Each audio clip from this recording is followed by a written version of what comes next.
Andreas, would you like to introduce yourself first for our audience? All right. Hi, all. I'm happy to be here. My name is Andreas Ingvar, and I'm a founder and CEO of Hakuna. Hakuna is a company that's born out of 6 years of R&D in a think tank that have just one goal: tackle the big problem that we have there in data management, which is, according to Gartner, 75 to 80% of all data initiatives fail.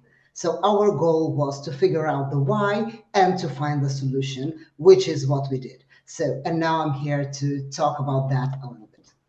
Awesome.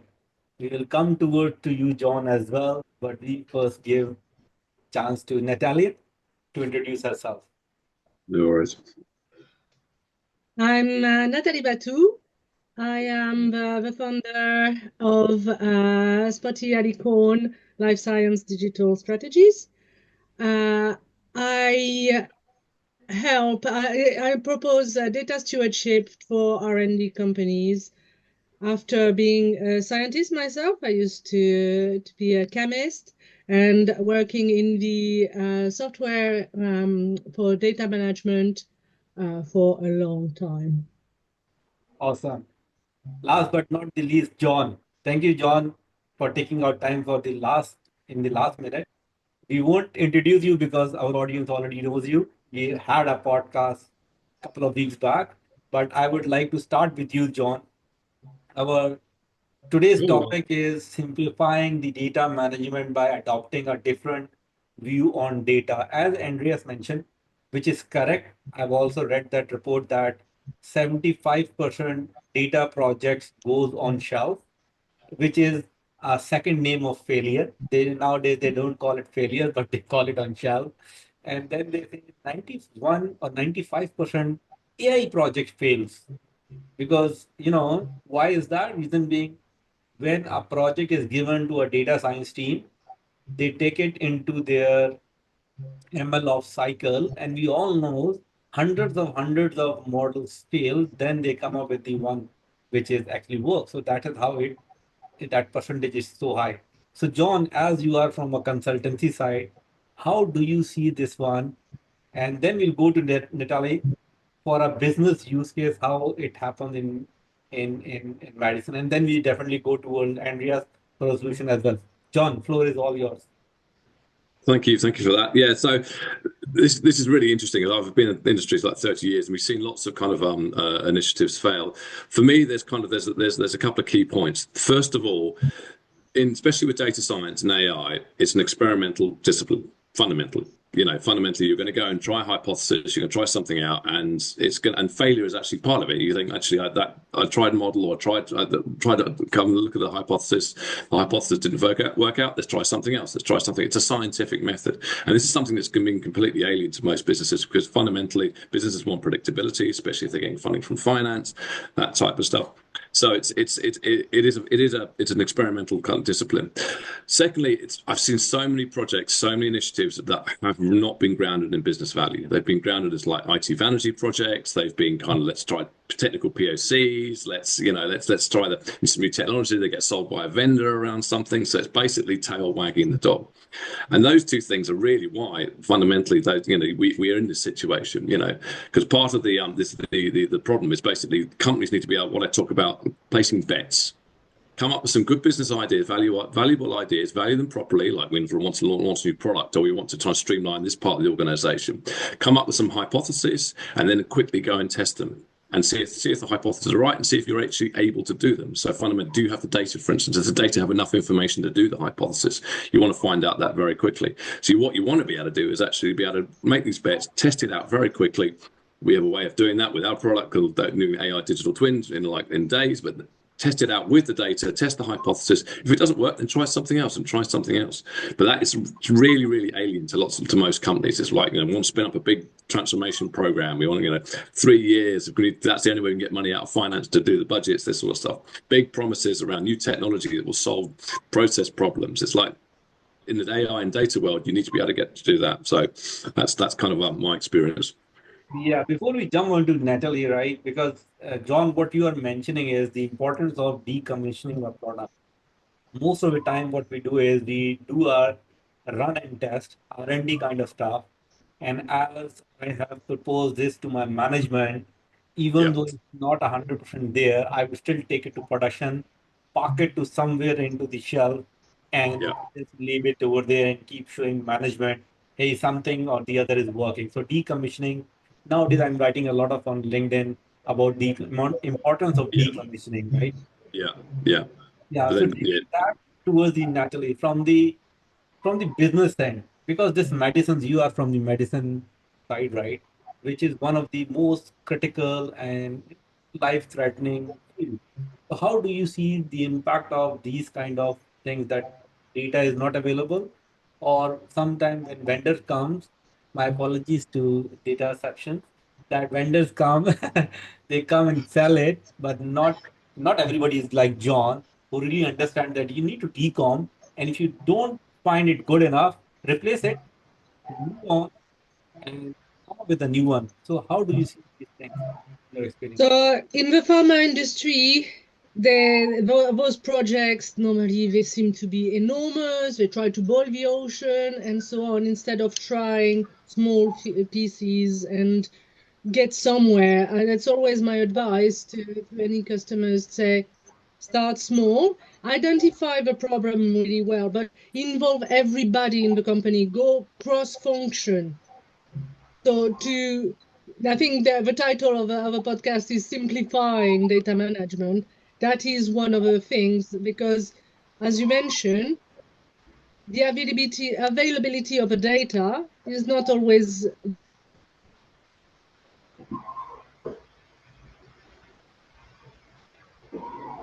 Did I lose her? Everybody. Frozen, I think. Yeah, I think we have More some network visible issues. to the people who says error prone, but also waste, a lot of waste. And if you don't decommission what is not really good, well, you end up using it later on because you don't know. So that is causing a lot of problems. So really looking cross function, cross department, including HR, finances, and so on. Not only the scientists is quite important in my views. Okay. Now, Andres, how, as you to start this session, you mentioned that you guys have, catered this problem, find a solution. How you catered this business use case, I would say, problem statement. Right. So let's zoom into what exactly goes wrong there. And what we found after investigating a lot of different businesses is that there is this fundamental disconnect between the data in the systems and the actual value that it represents. Because if you forget for a second about IT systems, bits and bytes and data sets, forget it. What happens there? A business is busy with carrying out some processes that do need some knowledge to proceed and generate some knowledge they will pass on to others. These processes specialize, so they get a lot of nitty gritty detail. They work out their own slang that they share with their industry peers. But anyway, whatever happens there is simply a flow of knowledge throughout the business process value chain. Now, we have computers, which is fantastic because it allows us to automate some of that knowledge generation and consumption, and it allows us to scale those processes enormously. Computers, however, they don't understand if you just talk at them, so they need that information in a way that they can digest and act upon, which is how we get data. So data is simply digitized information captured as bits and bytes in the systems. That's all. The moment you disconnect it from its actual informational value, all you have is a bunch of data sets that you are going to annotate one by one, and nobody knows what exactly you meant when you used a certain word, a certain expression. And in order to prevent this complete mess of annotations that nobody can read, we start inventing this standard language, a standard model. We lose all the details that matters to the business. We lose the specific jargon that business is used to. And we even have the audacity to tell the business how to talk. And that's not going to happen because this business process is specialized. So the way they talk, the way they see the world is there to support the exact needs of their business processes. And who are we to tell them to use a common model, a common vocabulary, because what? What's the actual added value to them? Another problem is for a business expert, sharing their knowledge adds no actual value because they already have the knowledge, their people already have the knowledge. That some remote department across the organization doesn't is not their problem, to be honest. So that is what happens with a lot of data projects. So Jon mentioned the data science project.